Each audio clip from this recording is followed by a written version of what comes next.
Hello, Honors 10, and welcome back to the last video in our clause and sentence structure unit. Today we'll be focusing on sentence structure, and the goal for today is to be able to identify the 4 different sentence structures. We're going to start by talking about a simple sentence. A simple sentence contains one independent clause. Now, that means that it has a subject and a verb. However, in a simple sentence, things that can be misleading is that a simple sentence can contain a compound subject, where you have 2 subjects sharing one verb. It can contain a compound verb, which means you have one subject that has 2 verbs going along with it. And a simple sentence can contain multiple phrases, which can ultimately lengthen a sentence then and make it appear much longer. What that means is that you should not judge a sentence by its length. Sometimes a simple sentence can be quite lengthy. Let's take a look at some examples. The first sentence says, I enjoy crocheting. I is my subject, enjoy is the verb, expresses a complete thought, no subordinate clauses, so this is just a simple sentence. The second sentence, my grandmother and I enjoy crocheting. In this sentence, we have the conjunction and. However, there's no comma in front of it, which means it's not joining 2 independent clauses, it's joining something else. And so grandmother is a subject and I is the second subject, not verb. And both of those subjects are sharing one verb, enjoy. Still a simple sentence, just with a compound subject. The third example, I enjoy crocheting and exercise. I is my subject, enjoy is my verb.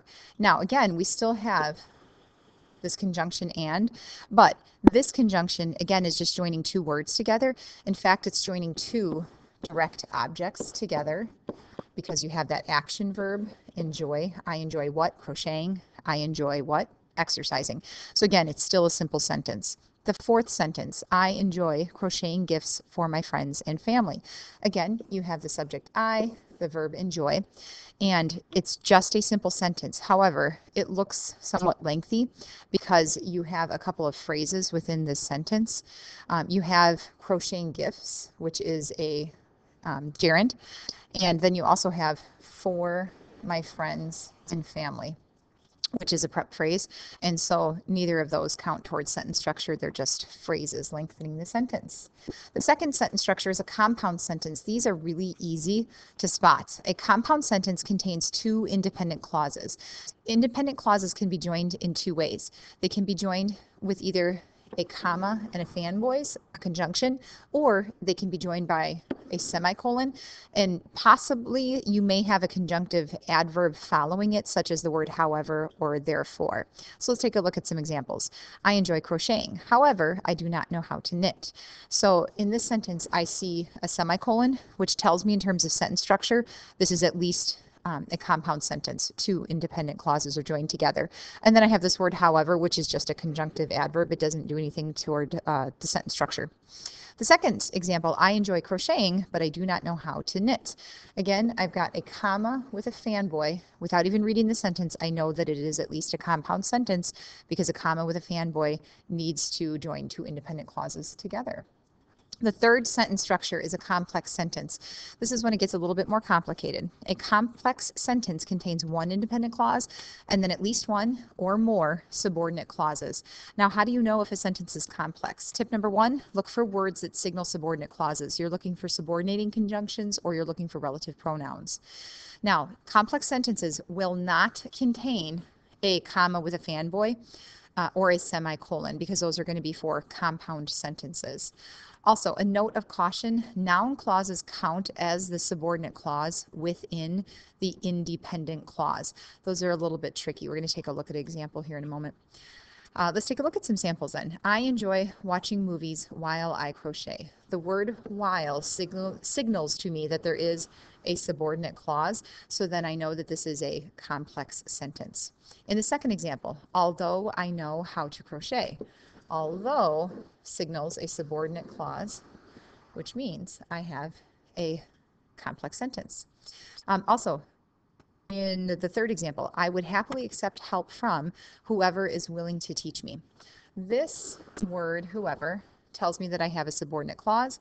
Whoever is willing to teach me is my subordinate clause. This one's a little tricky though. This subordinate clause is a noun clause, And if you were to remove it, it would say, I would happily accept help from. And then the sentence sounds as if it's an incomplete and not an independent clause then. However, remember that a noun clause can't be taken out of the sentence because you're taking out a noun in the sentence. You still have an independent clause. It's the entire sentence. And then you have a noun subordinate clause, whoever is willing to teach me, inside of that independent clause. It's still a complex sentence. The last sentence structure is a compound complex sentence. This is a hybrid between a compound sentence and a complex sentence. So all of the same information is true. You just add them together. So a compound complex contains two independent clauses and at least one or more subordinate clauses. Now, things that you can look for to know if a sentence is a compound complex. First of all, there has to be either a comma with a fanboy or a semicolon. If I see that, I know that a sentence is at least compound. And if I see any of those words that signal subordinate clauses, those subordinating conjunctions and relative pronouns, then I know that it's also a complex sentence. You hopefully will get to the point where you can skim a sentence and look for commas with fanboys or semicolons and words that signal subordinate clauses. And you might not even have to read the whole sentence to know if it's a compound complex sentence. So let's look at an example. My grandmother is a person who I admire. Oh, I just realized there's a grammatical mistake in this sentence. It should read whom I admire. And she taught me many skills and life lessons. So I see the word whom, which tells me that there is a subordinate clause. Whom I admire is my subordinate. And then I see a semicolon, which tells me that this is also a compound sentence. So because of the subordinate clause, whom I admire, and the semicolon, I know that it's a compound complex sentence. All right, I have a chart that I would like you to add into your notes because it is a really handy guide to trying to understand sentence structure. So pause the screen, write down this chart, and then when you're done copying the chart, start back up again. All right, in terms of the procedure, you're going to look for a comma with a fanboy or a semicolon to know if a sentence is compound. Secondly, you're going to look to find a subordinate clause, which means you have to know those subordinating conjunctions and relative pronouns to know if there's a subordinate clause. If you find a subordinate clause, then you know that there is a complex factor to the sentence. Then use the chart to determine the sentence type based on the comma with the fanboy, the semicolon, or the subordinate clause. Things to remember, phrases do not count. You could cross them off because they do not count towards sentence structure. Now, on the chart, what this means is that if you have, for example, a comma with a fanboy and there's a subordinate clause, then you know that it's compound complex. But if you have a fanboy with a comma or a semicolon, but you don't have a subordinate clause, then you know that it's just a compound sentence. In the bottom row, if you have no fanboy with a comma or a semicolon, but you do have a subordinate clause, that sentence is complex. Also, if you don't have a fanboy with a comma or a semicolon, and you also do not have a subordinate clause, then that sentence is just simple. Let's take a look at some example sentences and practice the sentence structure and identifying the sentence structure. In number one, without even reading it, I know that this sentence is compound because there is a semicolon. Now, the only other thing that I need to do is check to see if there's a subordinate clause within the sentence. And I actually see a couple of signal words. I see that, and I also see who. And I can check to see if we have two subordinate clauses here. That people prefer to be with others. People is a subject, prefer is the verb, so that's one subordinate clause. And then who are similar to themselves. Who is my subject, are is my verb. So I have another subordinate clause.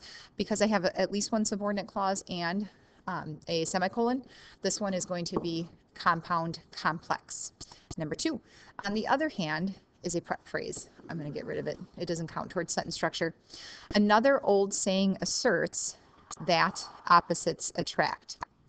Now, in this one, I see that there is the word that, and there is a subject and verb after the word that, opposites attract. So that means that there is a subordinate clause. Now, there's no comma with a fanboy, there's no semicolon. So that means that this sentence is complex. There is a subordinate clause within it. In number 3, everyone has ideas about the influence of personality on relationships. I see a whole bunch of prep phrases. About the influence I'm going to cross off. Of personality is another one. On relationships is another, which means I have everyone has ideas. You have one subject, one verb. This sentence is just simple. Number 4, both maxims are generalizations and both probably have some truth in them. Without even needing to read the sentence, I see comma and, which means that this is at least a compound sentence. The last thing I need to check, is there any subordinate clause within this sentence? I don't see any words that signal a subordinate clause, so this sentence is a compound sentence. Lastly, go to my webpage, take the practice quiz under the clauses and sentence structure unit that's titled Sentence Structure Practice Activity. Take the quiz, check your answers, and then tomorrow be prepared to ask questions about the quiz and also about the notes.